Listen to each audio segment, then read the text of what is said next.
UKలో 1 year masters. No IELTS required up to 5 years visa. High visa success rate. ఎప్పటిలాగే వాళ్ళ సమస్యను మీతో share చేసుకోవడానికి ఒక కాలర్ లైన్ లో ఉన్నారు, వారితో మాట్లాడదాం. Sure. హలో చెప్పండి మేడం. అమ్మా, నమస్తే అమ్మా. మీ పేరు? శ్రవంతి మేడం. ఓకే, శ్రవంతి గారు ఎక్కడి నుంచి మాట్లాడుతున్నారు? నెల్లూరు మేడం. ఓకే, రమ్య గారు ఉన్నారు, మాట్లాడండి. స్రవంతి గారు, ఏంటమ్మా మీ ప్రాబ్లం? మేడం, మా హస్బెండ్ నాకు మ్యారీడ్ అయ్యి 19 years అవుతుంది మేడం. అప్పటి నుంచి ఏం పట్టించుకోడు, చేయడు మేడం. లవ్ మ్యారేజా, అరేంజ్డ్ మ్యారేజా? అరేంజ్ మ్యారేజే మేడం.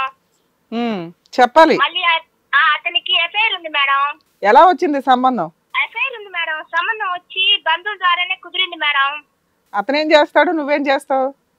నేను హౌస్ వైఫ్ నే, అతను వచ్చి వాళ్ళ అన్నంగట్లో ఉంటాడు మేడం. పిల్లలు ఎంతమంది అమ్మా మీకు? ఒక పాప మేడం. ఎంత వయసు ఎంత? 18 years మేడం. 18 years. ఎవరెవరు ఉంటారమ్మా ఇంట్లో? ఇంట్లో ప్రస్తుతానికి నేను, మా పాప, అతను ఉంటాం మేడం. అత్తమామలు ఉన్నారు కానీ ఇంకొక ఆయన దగ్గర ఉన్నారు. ఎంతమంది మీ అత్తమామలకు పిల్లలు? 5 మంది మేడం. మీ ఆయన ఎన్నో ఆయన? లాస్ట్ ఆయన మేడం. ఓకే అమ్మ, చెప్పండి ప్రాబ్లం ఏంటో చెప్పండి. మేడం, అతనికి ఎఫ్ఐఆర్ ఉంది మేడం. ఏం ఎఫ్ఐఆర్, ఎప్పటి నుంచి, ఎవరా అమ్మాయి? అది అంటే వాళ్ళ ఊర్లోనే ఎఫ్ఐఆర్ ఉందని అన్నారు చాలా మంది. పెళ్లికి ముందు నుంచే ఉందా, పెళ్ళైన తర్వాత? పెళ్లికి ముందు ఉందంట మేడం, చెప్పారు, నేను నమ్మలేదు, తర్వాత తెలిసింది మేడం. ఎందుకు నమ్మరా? చెప్పారు అంటే ఏదో ఒకటి ఉన్నట్లేగా. ముందు నమ్మలేదు, తర్వాత ఎందుకు నమ్ముతున్నావు? ఆమె మాట్లాడితే అప్పుడు పక్కన వాళ్ళు చెప్పారు మేడం. ఏంటి అంటే అక్రమ సంబంధం అంటే ఏంటి? అసలు ఆ అమ్మాయినే చేసుకోవచ్చుగా, నిన్నెందుకు చేసుకున్నాడు మరి? అదే మేడం, చేసుకున్నప్పటి నుంచి ఇంటికి ఏమి ఇడు, ఏమి పట్టించుకోడు మేడం. ఎంత సంపాదిస్తాడు నెలకి? అది అసలు ఏమి చెప్పడు, చేయడు మేడం. వాళ్ళ అన్నకాడే ఉంటాడు, వాళ్ళ అన్నోళ్ళ ఇంటికనే తింటాడు మేడం. మరి ఇంట్లో ఇంటి రెంట్ గానీ, ఖర్చులు గానీ, కరెంటు బిల్లులు గానీ, సరుకులు గానీ, పిల్ల స్కూల్ ఫీజులు గానీ, ఇవన్నీ ఎవరు కడుతున్నట్లు? మేడం, ప్రస్తుతానికి అమ్మోళ్ళే చూసుకుంటారు మేడం. ఇల్లు వచ్చి వాళ్ళ నాన్న ఉంటారు కదా మేడం, వాళ్ళ నాన్న ఇచ్చారు ఇల్లు. ఇంటికి రెంట్ లేదు, ఇంట్లో సరుకులు, స్కూల్ ఫీజులు అవన్నీ మీ అమ్మా నాన్న చూసుకుంటున్నారు. అమ్మ నాన్న చూసుకుంటారు మేడం. నాకు కొంచెం హెల్త్ బాగాలేదా ఫస్ట్ నుంచి, అందుకని అమ్మ నాన్న చూసుకుంటారు. ఇప్పుడు ఆ ఇంట్లో నుంచి వెళ్ళమంటున్నాడు మేడం. హెల్త్ ఎందుకు బాగాలేదమ్మా? అంటే పర్సనల్ ప్రాబ్లం. పర్లేదులే అమ్మా, పర్సనల్ నీకు హెల్త్ ప్రాబ్లం వచ్చింది ఎప్పటి నుంచి? అంటే పెళ్ళైన 1 year నుంచి వచ్చింది మేడం. మరి అప్పుడు ఆయన అక్రమ సంబంధాలు వేరే ఆల్టర్నేట్ ఎత్తుక్కుంటాడు కదా, ఫిజికల్ రిలేషన్ సరిగ్గా లేనప్పుడు. అతని దారినే వచ్చింది మేడం.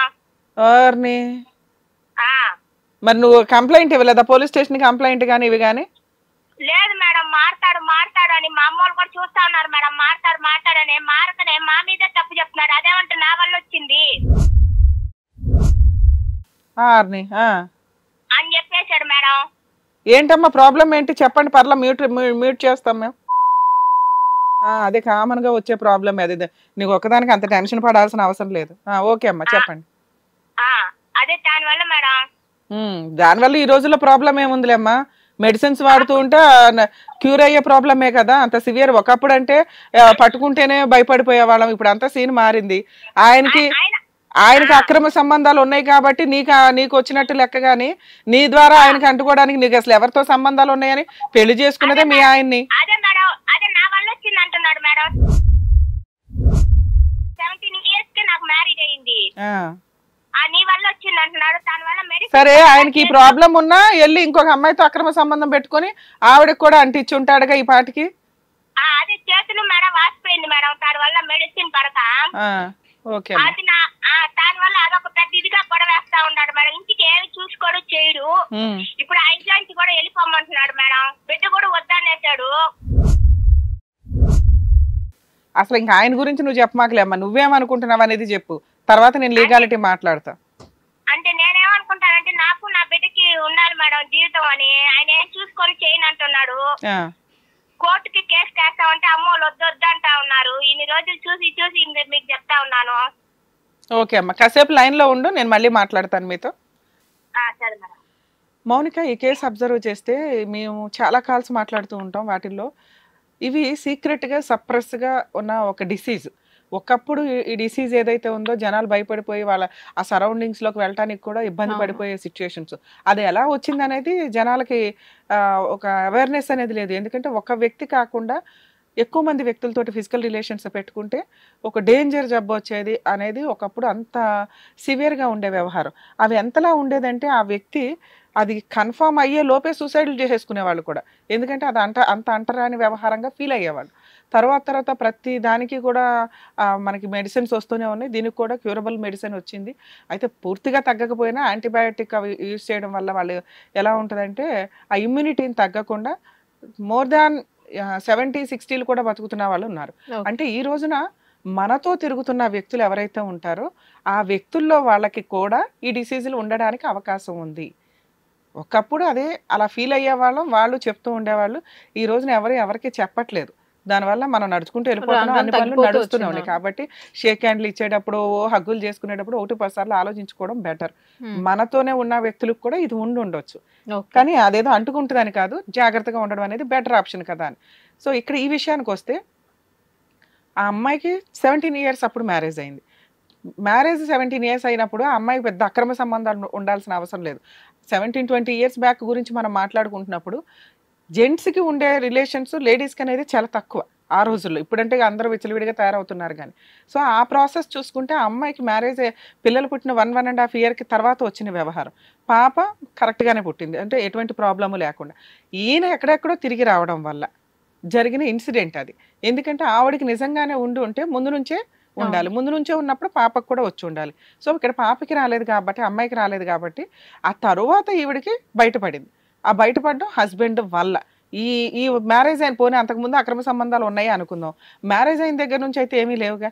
ఈయన ఎలిగేషన్ ఏంటంటే ఆయన మీద బురదేసుకోకుండా ఉండడానికి లేడీస్ మీద కామన్గా తోసేయాలి. అందులోనూ ఈవిడ చిన్న అమ్మాయి, అప్పటి నుంచి మాట్లాడుకుంటే 18 ఇయర్స్ అమ్మాయి అంత పెద్ద గొంతేసుకొని మాట్లాడకపోవచ్చు.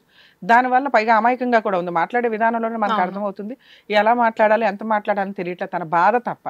సో ఈ ప్రాసెస్ ఉన్నప్పుడు ఆయన ఏంటి ఇంకా అడ్డంగా అమ్మాయిని బ్లేమ్ చేయడానికి అమ్మాయి మీద తోసేశాడు. ఏమీ చేయలేని పరిస్థితి. అప్పుడు కుటుంబ సొసైటీ వీళ్ళు చుట్టాలు ఉంటారు కాబట్టి వాళ్ళంతా కలిపి వాళ్ళ మామగారికి ఒక కౌన్సిలింగ్ ఇచ్చి 5 మగపిల్లలు అంటే మరి ఆవిడ లాస్ట్ కోడలు. సో వాళ్ళు ఏదో పంచాయతీ వల్ల ఏదో ఒక ఇల్లు హ్యాండ్ ఓవర్ చేశారు. ఇప్పుడు ఇలా 16 ఇయర్స్ నడిచిపోతుంది. ఈ 16-17 ఇయర్స్లోనూ అతను ఏ రోజు సరిగ్గా ఇంట్లో సరుకులు ఇచ్చింది లేదు, ఇంటి మెయింటెనెన్స్ ఇచ్చింది లేదు, పిల్ల స్కూల్ ఫీజులు కానీ కాలేజీ ఫీజులు కానీ కడుతున్నది లేదు. ఇవన్నీ కూడా వాళ్ళ అమ్మ వాళ్ళు చూసుకుంటున్నారు. ఎందుకంటే వీళ్ళకంటూ ఒక షెల్టర్ ఉంది. మేబీ ఇప్పుడు అమ్మ వాళ్ళ ఇంటికి వెళ్ళి ఉండినా అమ్మ నాన్న అనే వాళ్ళు యాక్సెప్ట్ చేస్తారు, కానీ అన్నదమ్ములు అక్క చెల్లెళ్ళు వాళ్ళ వైఫ్స్ యాక్సెప్ట్ చేయాలని లేదు. ఎందుకంటే అందరికీ అంత మెచ్యూరిటీ లెవెల్స్ ఉండవు. మేమెందుకు ఇవిని ఎంటర్టైన్ చేయాలి, మేమంతా హెల్త్ ప్రాబ్లమ్స్తో ఇది అవ్వాలా అన్న పిచ్చి ఆలోచనతో ఉంటారు కొంత. సో అది వాళ్ళ పర్సనల్ విషయం, వాళ్ళు మనం బ్లేమ్ చేయడానికి కూడా లేదు, ఎవరి జాగ్రత్తలు వాళ్ళవి. సో ఇట్లాంటి సిచ్యువేషన్లో ఈ హౌస్ ఏదైతే ఉందో ఆ హౌస్లో ఉండడం అనేది ఆవిడకి చాలా అవసరం, ఇంపార్టెంట్, లీగాలిటీ.